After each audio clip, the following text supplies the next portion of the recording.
بسم الله الرحمن الرحيم، والحمد لله والصلاة والسلام على رسول الله صلى الله عليه وسلم. أهلا بكم وحلقة جديدة من قناة أحترف إكسل مع ممدوح. النهاردة يا جماعة بنتكلم عن خاصية جميلة جدا في الإكسل، وخاصية مهمة جدا، وهي إزاي إن أنا أفتح أكتر من نافذة في شيت واحد، بحيث إن هم يكونوا في سهولة للتنقل بينهم، او ان انا اشتغل في كذا نافذة في وقت في وقت واحد. ازاي يعني الكلام ده؟ عادة لما بنيجي نعمل مثلا القوائم المالية او شيتات مرتبطة، او يعني شيت فيه كذا ورقة عمل، ف في معادلات او في لينكات بينهم، فعادة بيبقى ايش الداتا اللي بتدخل على شيت بتأثر على باقي الشيتات. فانت بتبقى محتاج مثلا تبقى ظاهر لك شايف كل الداتا وهي بتتحرك قدامك. تعالوا نشوف معانا بس المثال البسيط ده كده. ده زي واجهة ادخال بيانات، وبترحل لشيت تاني اسمه شيت المرتبات، وفي هنا زي صورة كده. المهم ان احنا عايزين دلوقتي نعمل ايه؟ احنا عايزين نظهر ازاي بقى بيتم الكلام ده. هنظهر الشاشات كلها قدامنا مع بعض. ازاي؟ باجي على قائمة فيو، وبعمل نيو ويندو.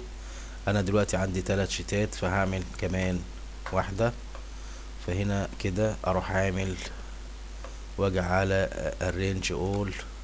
انا دلوقتي لو عايز استخدم اشوف ال3 شاشات، فهعمل مثلا تايلد واقول له اوكي.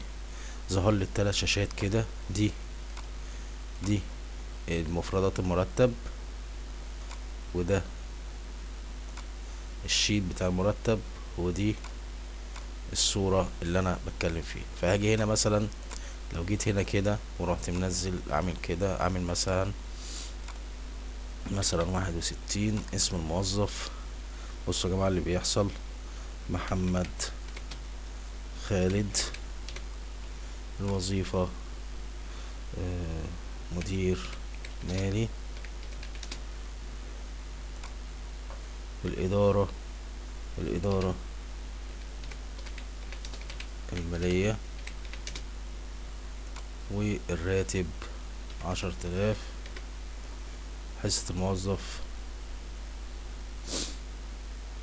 1,100 جنيه، يبقى الصافي 9,000. هروح مرحل لترحيل للشيت، فاروح ظاهر لي هنا. بصوا يا جماعة بقى، انت دلوقتي مثلا محتاج ان انت بيبان عندك الشيت هنا، فبتيجي داخل على الشيت دوت 61 محمد خالد اترحل وظبط. هو لما بيرحل بقى ايه؟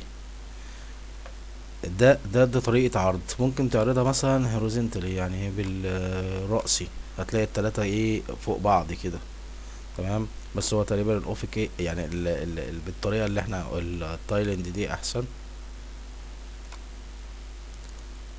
تايلد احسن. فيرتيكال عايز التلاتة جنب بعض كده.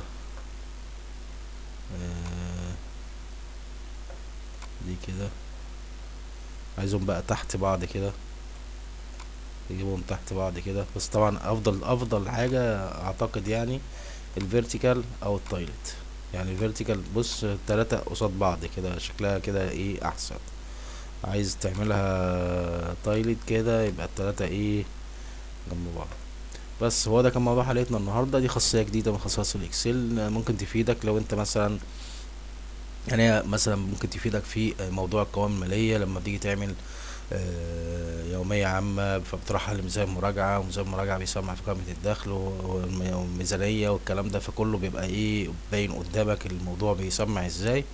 ولو في مشكلة ولا حاجة، بتتابع الحركة بتاعتك بتأثر ولا ما بتأثرش، والكلام ده كله.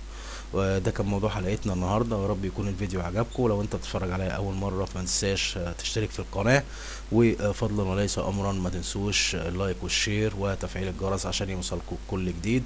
وشكرا جزيلا لكم، والسلام عليكم ورحمه الله وبركاته.